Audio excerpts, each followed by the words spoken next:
Paano ba kapag hindi na ikaw yung gusto niya? Paano kapag nalaman mo niloloko ka na lang na? Paano? Anong gagawin mo?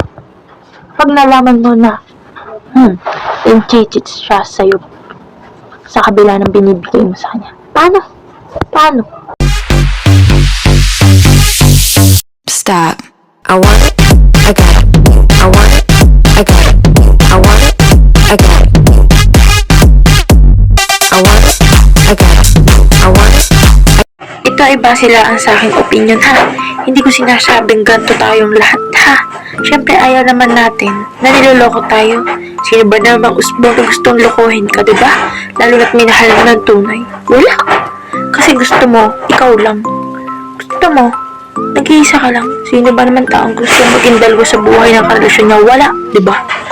Kung ikaw nalaman mo niloloko ka, huwag kang umiyak. Huwag kang kumadak. Huwag. Mahalin mo pa rin siya. At mahalin mo pa rin siya. Hindi ko sinabi magpakatanga ka, pero sinasabi ko sa'yo, mahalin mo pa rin siya. And pag dumating yung point na napagod ka na kasi sa paulit-ulit niyang ginagawa at hindi ka niya pinapalagan, boom! Wala mo sa sarili mo, hindi ka nagulang.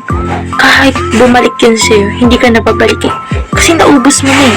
Naubos mo na yung natitirang pasensya at pagmamahal mo sa kanya. Kaya wala nang dahilan para bumalik ka pa.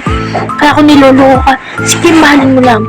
And kapag alam mo sa sarili mo pagod na, let go mo na. Kasi hindi ka hinayangan yan. Hindi ka manghinayang dyan.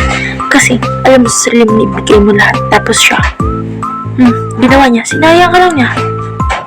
Try mo.